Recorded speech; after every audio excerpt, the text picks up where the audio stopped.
Aquí hay 80 terabytes.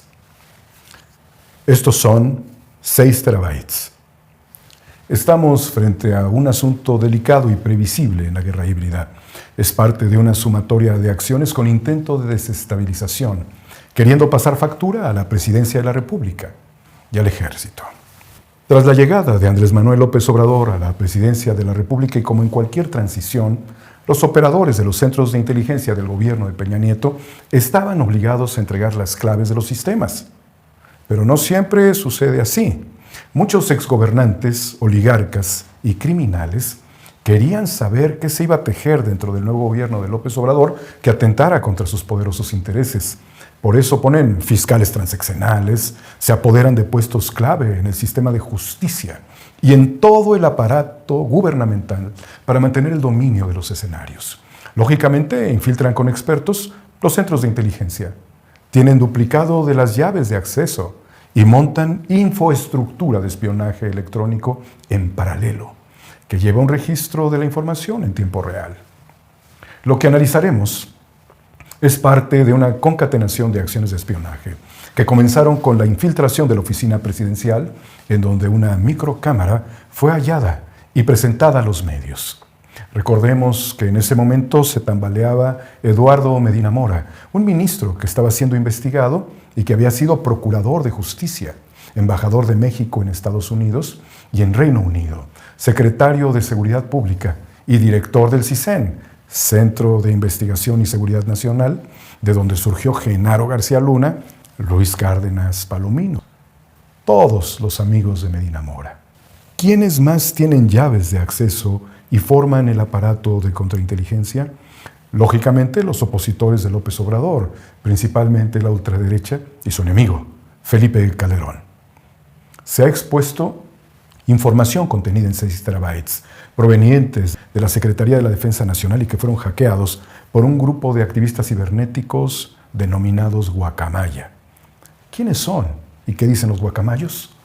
Guacamaya somos todos los afectados por la invasión y despojo de Abya Yala, nombre utilizado por los pueblos indígenas para describir al continente americano. Somos hijas e hijos de quienes defendieron la vida con la vida misma. Somos el sur, somos del centro, somos del norte, del Caribe. Estuvimos, estamos, estaremos en cualquier lugar donde el invasor, el colono neocolonialista, saqueador extractivista, viole los derechos de las comunidades, culturas, exterminando bosques, ríos y mares, para acumular lo que considera riqueza. Cierro la cita. Las nobles referencias de los guacamaya son propias de un grupo de ambientalistas o permacultores, trabajando la tierra en Costa Rica, Veracruz, Chiapas o la Patagonia, danzantes de rituales prehispánicos y gente unida con fines pacifistas, ajenos a la guerra híbrida. Es más, los guacamayas deberían de ser López Obradoristas, pero no es así. La guerra híbrida y los medios elegidos en un principio para la difusión de los 6 terabytes son los medios que defienden al neoliberalismo, los que categorizan y replican información y teniéndola pueden sesgar y ocultar lo que no les es conveniente, es decir, la manipulan con fines políticos. Al señor comunicador líder de los montajes, la ultraderecha intenta llevarlo a la escena como si se tratara de Julian Assange. Esto es absurdo. Lo primero que este hombre debió haber cursado, este comunicador de García Luna y Calderón, debió haber cursado la materia de física, adentrarse a la ciencia pura, tal como lo hizo Assange, quien estudiaba mecánica cuántica. En todo ese proceso debió haber desarrollado técnicas de un encriptador, matemáticas y ser un activista social para finalmente convertirse, como en el caso de Assange, en un periodista y desarrollar una plataforma de acceso libre a la información. Obviamente me refiero a Wikileaks. Y revelar al mundo las tropelías de las superpotencias. Mientras Assange emprendía toda esta gran cruzada por la información y la libertad, ¿dónde estaba Loret? En Televisa, fabricando montajes. El equipo de Noticieros Televisa ha encontrado una serie de fórmulas químicas para crear distintas armas de destrucción masiva. Zanjado este asunto, ahora debemos reconocer que los servidores informáticos en el mundo están bajo acoso permanente. Un caso reciente fue el hackeo de la plataforma de taxis Uber. El joven hacker de 18 años que penetró y violó todos los sistemas promovía una causa justa, que le suban el salario a los empleados de Uber. Hay vulnerabilidad, ataques, puertas traseras en el software que permiten el espionaje. Parte de la información del gobierno de México se encuentra incluso en servidores extranjeros, como ocurre con este video. Aunque se trate de información pública, las empresas llamadas Big Tech pueden con total derecho eliminar el contenido ya almacenado. Ellos son los dueños de los servidores, de los discos duros, de los algoritmos, de los robots. Y si desean borrar de la faz de la Tierra la historia de las mañaneras del presidente López Obrador, lo harán. Tal como nos quitan likes, nos limitan la difusión del contenido porque les es incómodo, reducen nuestra audiencia. Ellos son los dueños de los datos que nos muestran y que no son auditables. Por cierto, exhibir en el escenario una placa de los alcances de audiencia es un acto antirrevolucionario. Es no haber entendido que somos sus gatos, proletarios digitales. Hay una gran cantidad de información sensible que se almacena en plataformas gubernamentales con software de Google, de Microsoft, datos de periodistas, investigaciones contra el crimen organizado, acuerdos internacionales, ejercicios militares y datos de personas y organizaciones sujetos de riesgo, entre muchos otros. ¿Cómo doblar los sistemas? La seguridad, esto que emplean mucho los políticos en sus discursos, significa salvar de ataques los bienes y las personas en 3 niveles fundamentales: estructural, sistémico y personal o físico. Estos 3 niveles implican grandes inversiones para brindar la máxima protección, y donde más riesgos hay es en el nivel de las personas encargadas de la seguridad, entre ellas los agentes especializados, expertos en mantenimiento de sistemas, operadores y usuarios. La parte más sensible es el factor humano, la seguridad que brindan las personas y que pueden vulnerar los niveles estructural y sistémico. El genio informático Aaron Swartz se dio a la tarea de hacer públicas resoluciones judiciales que estaban almacenadas en la base de datos del sistema Pacer en Estados Unidos, el cual cobra por descargar información. Swartz quiso que lo público fuese público y no tuviera un costo. Tiempo después, Swartz descargó cientos de miles de publicaciones académicas de la base de datos de GSTOR a través de una cuenta que le fue proporcionada por el MIT y que no limitaba las descargas. Conectando su notebook a los servidores de la institución académica, descargó aproximadamente 1.970.000 documentos durante 7 días. El noble objetivo que no logró a Swartz era compartir todas esas investigaciones científicas a la humanidad, ya que gran parte de ellas están financiadas con recursos públicos. Pero el caso fue judicializado y antes de recibir sentencia condenatoria, su encarcelamiento, Swartz se suicidó a los 26 años de edad. El militar Bradley Manning, que era un analista de inteligencia del ejército de los Estados Unidos, entregó a Wikileaks documentos sensibles que mostraron las acciones militares de su país en Irak, en Afganistán, particularmente el video de la ejecución de civiles y periodistas desde un helicóptero de los Estados Unidos despedazando seres humanos. Entre ellos estaba el periodista Said Shmach de la cadena Reuters, y tras el intento de trasladar a Shmach herido en una camioneta para recibir atención, el helicóptero realiza un siguiente ataque contra los civiles. Entre ellos, mataron a un padre de familia que acudió al rescate cuando llevaba a su hijo a la escuela. Edward Snowden fue un agente especializado en informática que vulneró los propios servidores de la NSA, donde trabajaba, al espantarse de todo el aparato de vigilancia sobre los ciudadanos y que violaba la primera enmienda constitucional de los Estados Unidos. Snowden puso al descubierto el sistema de vigilancia PRISM y liberó al mundo solamente una pequeña parte de la información recopilada. Estas son las razones por las cuales sigue siendo perseguido y está refugiado en Rusia. Hablar de Swartz, Manning, Assange, Snowden es hablar de gente culta e idealista. Por lógica, ellos jamás le hubieran dado un solo documento a latinos. Es posible que la información contenida en los 6 terabytes tenga verdades y mentiras. Quienes difunden esta información no son especialistas en hackeo, no pueden certificar la autenticidad ni la integridad de la información que difunden. Es necesario tener una posición de las autoridades federales y particularmente del ejército, a partir de que esta información se puede acceder actualmente por solicitud de periodistas, pero de todos modos no sabemos si hay una buena acción en los procedimientos que encadenen el acceso y la valoración de los datos. Snowden, Manning, Assange, Swartz sí podían validar la autenticidad de la información que difundieron en términos de origen e integridad de la data. La ciberseguridad, en estos términos, y hablar de ella, no significa únicamente vulnerar los sistemas mediante conexiones remotas. Se puede hacer desde el interior de los propios sistemas, con agentes especializados a las órdenes de las instituciones oficiales. En el caso particular del hackeo a la Sedena, hacer una investigación profunda y detallada, comenzando por su propio personal, ya que es un procedimiento ineludible. Copiar 6 terabytes en una red de 10 megabits por segundo implica 1.431 horas, 39 minutos y 20 segundos. Si se descargara toda esta información en una red 4G, se requerirían 178 horas, 57 minutos, 25 segundos.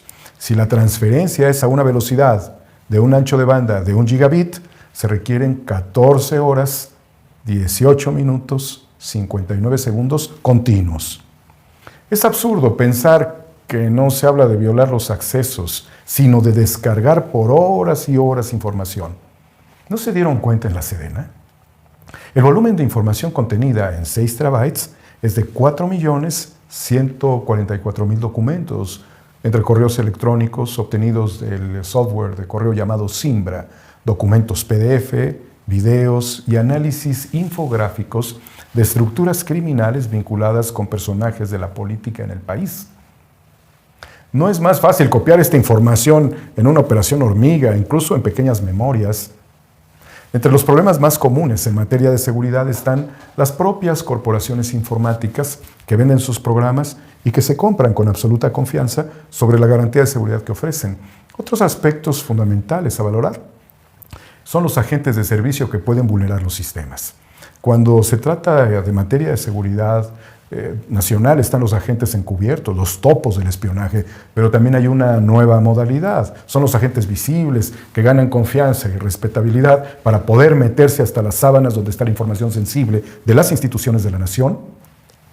La presencia de los familiares de Julian Assange en la ceremonia oficial de la independencia de México es un noble gesto del gobierno del presidente López Obrador hacia la familia de Assange y a quien yo defino como un libertador de la humanidad en la era digital.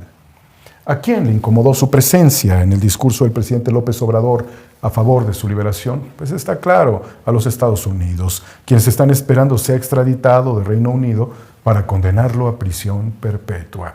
La consecuencia de haber dado el respaldo a Assange fue la filtración de los 6 terabytes en manos de los medios que odian el proyecto de la 4T y que exhiben que hay acciones contrarias a la determinación del presidente por parte del ejército, como el espionaje a civiles, incluyendo al abogado de los 43 normalistas de Ayotzinapa.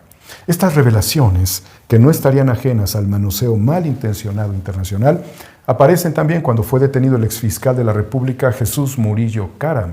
En paralelo se difunden entrevistas de periodistas con uno de los militares involucrados en la desaparición de los 43 normalistas. Sucede ante la desarticulación de órdenes de aprehensión contra militares por el mismo caso, en una estrategia del fiscal Hertz Manero. También coincide con la fuga del ahora exgobernador de Tamaulipas, Francisco García Cabeza de Vaca. ¿Coincidencias?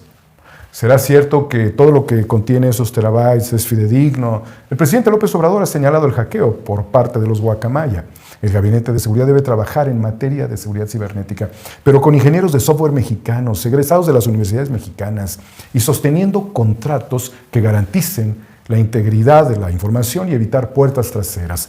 Sabemos que las plataformas de código abierto son adecuadas y empleadas a nivel mundial en tareas sensibles de alta demanda en los niveles industrial y militar. ¿Y qué pasaría si el hackeo es real? Indudablemente a estas alturas ya estarían prehackeados los sistemas del INE y esto afectaría a las elecciones del 2023 en el Estado de México y Coahuila y las elecciones federales en 2024, incluyendo la presidencial. Esta mafia ya estaría incluso jugando con la figura ganadora. Este proceso ya lo están manoseando. Desde 2007, el FBI y la NSA utilizaron PRISM para vigilar nuestras vidas, nuestra intimidad, como si fuésemos terroristas. Se meten en nuestras cámaras, escuchan nuestras conversaciones y almacenan nuestros correos para cruzar información. La campaña de Trump estuvo apoyada en la información procesada por Cambridge Analytica, una empresa intrusiva dedicada a manipular la data de Facebook con fines políticos mediante la creación de perfiles psicológicos comunes. El asesor principal de Trump, Steve Bannon, propagandista de la ultraderecha internacional, era el responsable de la estrategia de ingeniería social de Cambridge Analytica. Al final del gobierno de Trump, totalmente desconectado de las redes sociales que lo impulsaron. Esta es una terrible contradicción. El presidente López Obrador ha sido y es un hombre espiado, que como bien se sabe, hasta la basura de su casa le revisaban. La oposición quiere ganar con todo esto, vulnerando información, orientando sus acciones con propaganda sobre su estado de salud, señalando que su gobierno se dedica al espionaje. Siempre hay una tentación latente en el manejo de la información. La información da ventaja en las competencias. Y declaro aquí que estamos en la Primera Guerra Mundial híbrida, donde toda acción anticipada puede voltear el escenario y donde la propaganda de la posverdad juega un papel significativo en la construcción de las narrativas que imponen los metapoderes terrenales.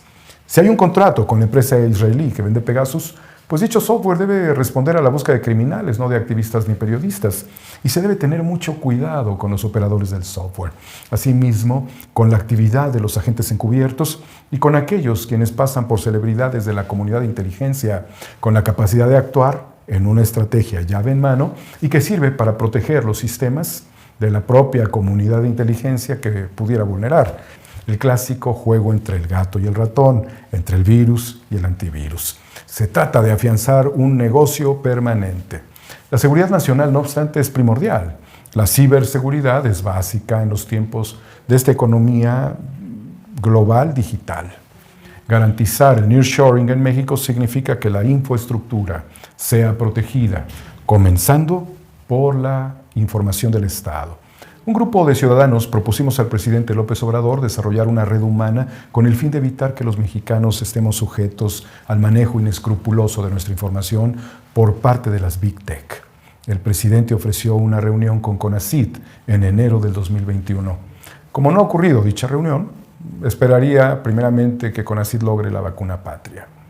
Nuestra propuesta se mantiene en carpeta. Lo que ahora importa es una estrategia de ciberseguridad y soberanía de datos. Y de la red humana, pues ya nos encargaremos en forma independiente, porque también hay que decir algo, debemos ser congruentes con la Declaración de Independencia del Ciberespacio que hizo pública John Perry Barlow en Davos, Suiza, el 8 de febrero de 1996. Un cambio importante ocurrido en el gobierno federal. El ascenso de Raquel Buenrostro a la Secretaría de Economía en el medio de las negociaciones del TEMEC. Ella es la mejor. Y aunque debió ocupar este cargo desde hace 4 años, puede evitar que el TEMEC nos afecte, como en varios sectores causó un desastre el Telecán de Salinas de Gortari, que destruyó la productividad del campo mexicano. Con la brillante Raquel Buenrostro tengo la confianza de que la Secretaría de Economía sea transformada a la Secretaría de Economía Social, porque como ha quedado expresado en la serie Guerra Híbrida, la economía la hace el pueblo, la hace la gente. Entre los sectores con mayor interés en este cambio están las cooperativas, las pequeñas y medianas empresas, los industriales y en general quienes buscamos un desdoblamiento de la 4T para la generación de riqueza, haciendo más horizontal la economía y vinculando los proyectos de la infraestructura de la Cuarta Transformación, pero dando prioridad a la gente de las comunidades por sobre los oligarcas y las corporaciones transnacionales que lo devoran todo, evitando en todo lo posible la desconcentración del capital, como hacen las empresas de retail, y deseando que se hagan anillos cooperativos en el tren interoceánico, en el tren Maya y en el resto de la gran infraestructura a nivel nacional. Alexa, ¿cuáles son las noticias? Daniel, aquí tienes las noticias. NN más noticias. La guerra híbrida trasciende hacia su quinto elemento, la ciberguerra. Soy Daniel Marmoleo.